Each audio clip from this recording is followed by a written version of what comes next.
Welcome to the B Graders, episode 7. We're here back at the lovely Sweet Remedy Cafe. We've got a studio audience. We've got, what do we got, Matt? We've got fairies, we've got babies, we've got people enjoying coffee.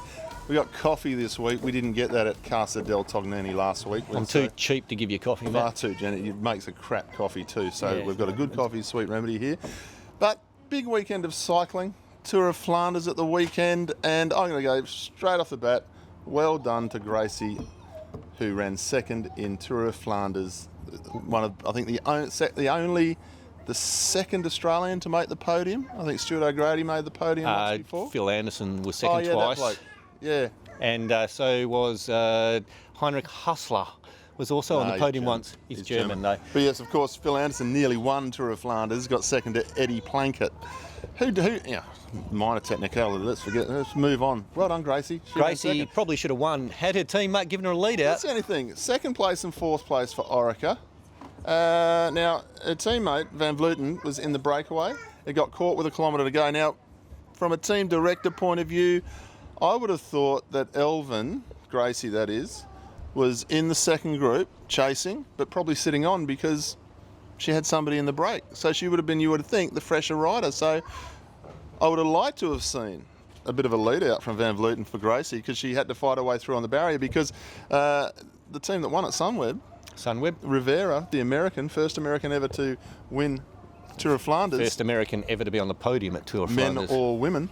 Her teammate, the big Dutch girl, one of the fastest women going around, Ellen van Dijk, brought her to the front and dropped her off and said, there you go for your life. And she got there and she did it. So I would like to have seen Orica maybe get together a little bit better in that sprint finish. Orica, once again, were pretty aggressive in the women's race. Our own Jessica Allen on the front, again, proving how good she really is. Now, the men's race, mate, probably the best race. Best race of the year for me, anyway, but the best ride in a Flanders that I've seen. Since Eddie Merckx. Well, I never saw him win that. Well, you see him on archive footage, but it's an Eddie Merckx style win, Philippe Gilbert. No, that's Phil Gilbert. Gilbert? Didn't he play for the Dockers? Really badly. He was a shit footballer, great bike rider. But I tell you, first time up the Mer, Boonen, Trenton, Gilbert, all in the first 10. With Sepp Van Marker. Yeah, Sepp Van Mark was there. Now, they went over the top of the Mer and full gas, and then you look on the video footage, a long way back down the field, 40, 50 places. You had Van Avermaet, Sagan, Durbridge a fair way back the first time over. Didn't think it was going to go. Was there. Pizzato. They missed the boat. I think there was a little bit of a very smart bike riding from Quickstep here. Had a teammate near to where Sagan was, possibly in the earpiece, talking down the collar, just letting everyone know, hey, I'm about 40 wheels back from the front and I'm sitting next to Sagan, and the boys on the front said, all right, let's just turn this up a little bit. They turned it up and the split occurred. But then as the race went on, everyone fell off. Boonen had more mechanicals than he's had in his whole cycling career, and Gilbert turned on the gas, went over the hill a bit quicker than he thought and kept going. And but of course that wasn't the scandal of the bike race. Scandal of the bike race was Peter Sagan. Video footage now shows that he was impeded by a jacket. It did drag him towards the barriers, which caused the crash. But probably took him offline about 1 centimetre, and that which was is all it needed. And my question to you, Matt, is why the hell would you ride that close to the barriers, that close to the finish, jeopardising your race? Because there's always some idiot who wants to put a camera out. There's always some idiot who wants to try and pat you on the back. Well, true. I think the champ, and he is the champ. There's no doubt about that. He's absolutely, but I think the champ was probably being a little bit too cocky, trying to get Van Avermaet to follow him, saying, follow me if you can. And it backfired. They were 15, 16k from the finish. They had 50 seconds to get on Gilbert. At that stage, you would have thought possibly they're going to do it.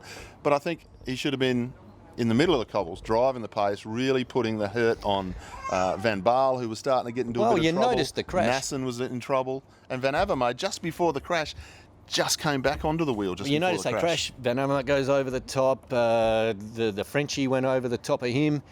And there's Van Baal and the Cannondale guy who was riding up the middle of the Connells, just rode past, just looked at riding them, up, and just kept going. He just said, thank you very much. I haven't absolutely gone into oxygen debt to this point, and got over the top of the climb and ended up going nicely. And of course, I reckon Nicky Terpstra might have had a little bit of a giggle. Maybe. Got to the front, you know. Yeah, but the funny thing was, mate, He sat on the whole chase, still got pumped in the sprint by Overmark. Yeah, got pumped. Respect, maybe. But I'll tell you what, Nicky Terpstra would have been like, I don't know, maybe a private message to Sagan. So who's deciding who's winning this week?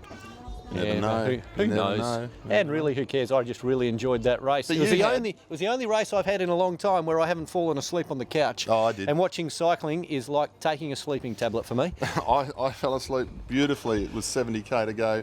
Missed it entirely.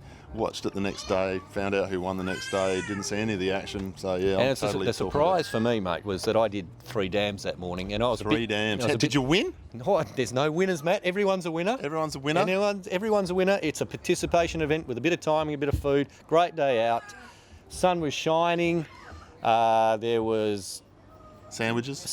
I heard there was sandwiches in Wollongong. Wollongong Dan had sandwiches. They had energy drink. They had banana cake. They had portaloos. They had Travis Meyer. Travis Meyer was riding around helping people out.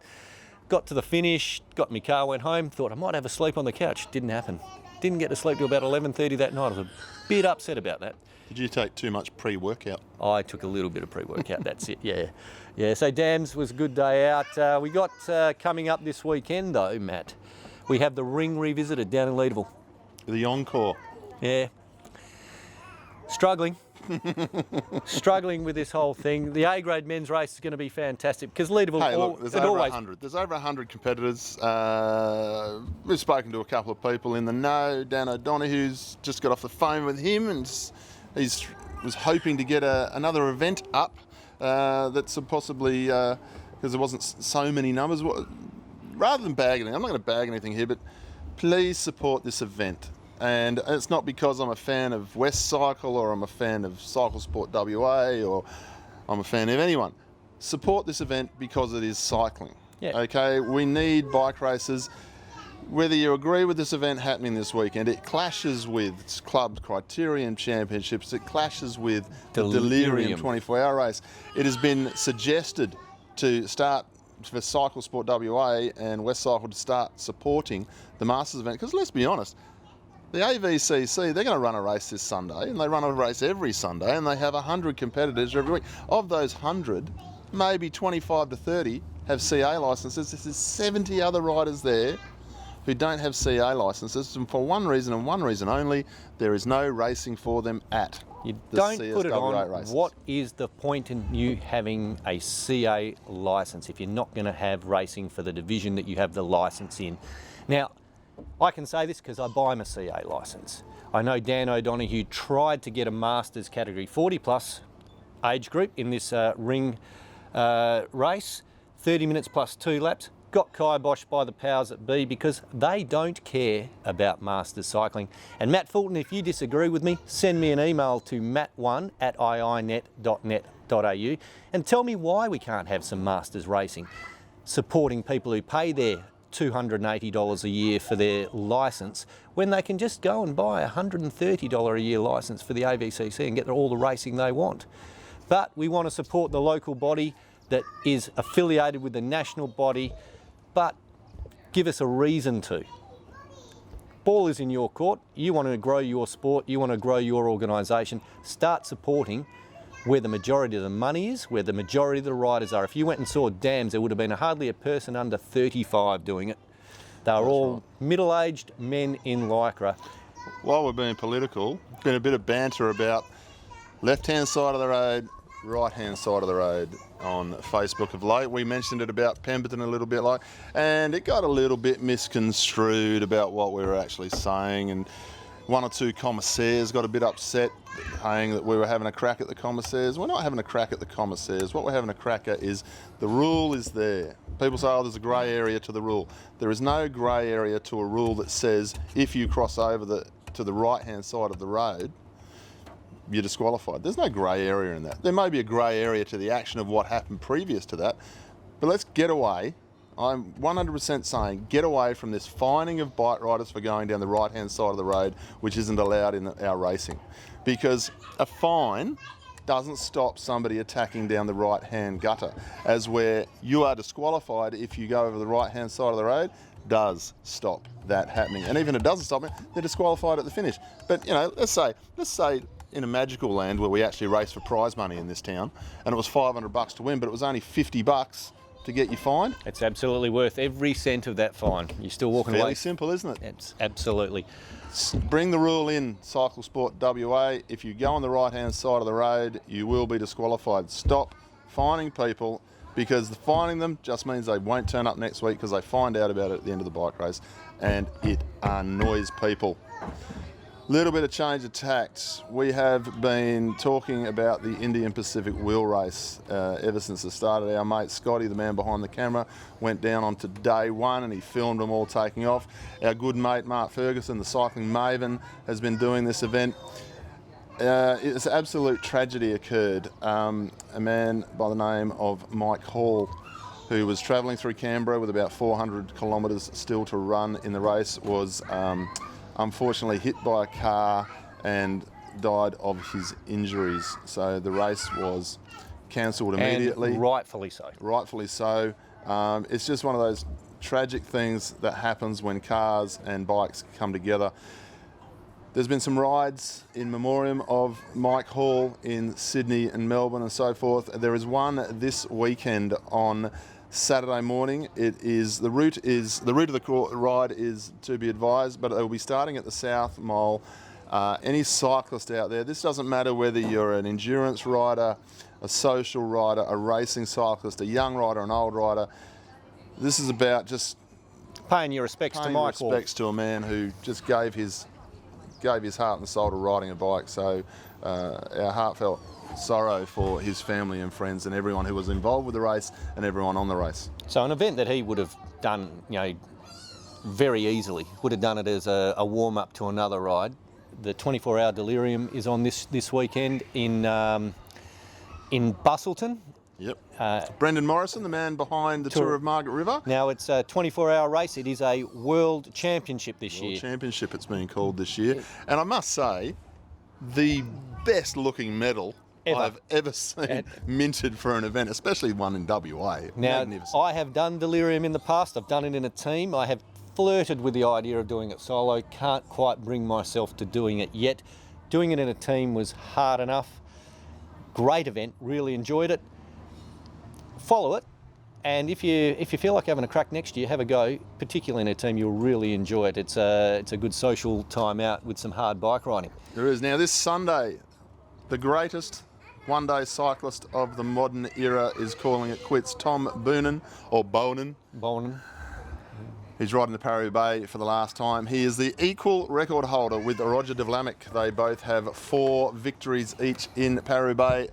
Bonen thought he was going to take that thought he was going to take that record last year, and some Aussie, Matt Hayman, said no.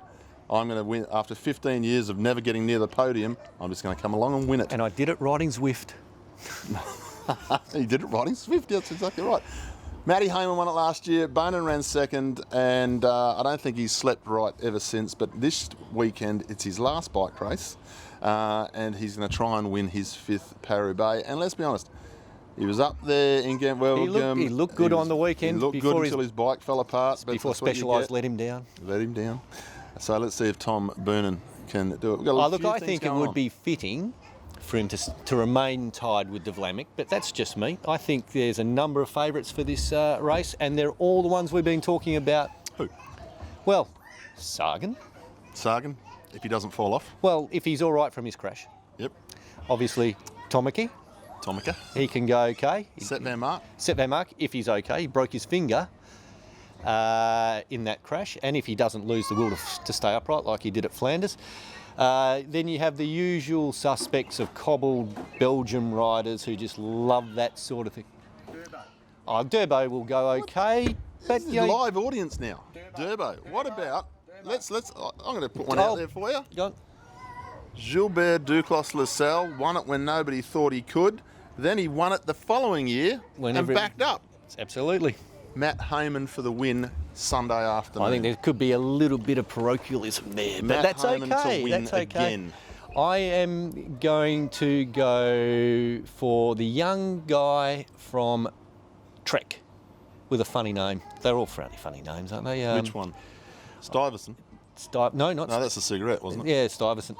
Used to smoke a few of those in your day, did you, Matty? Might have. Jesper Stuyven. What's his name again? Somebody writes a Trek Matt likes a lot. We doesn't research, not a priority. No, I had it on the tip of my tongue, and you know what I'm like with names, Matt. Terrible. Oh, I thought you were going to say what it's like with tips of your tongue.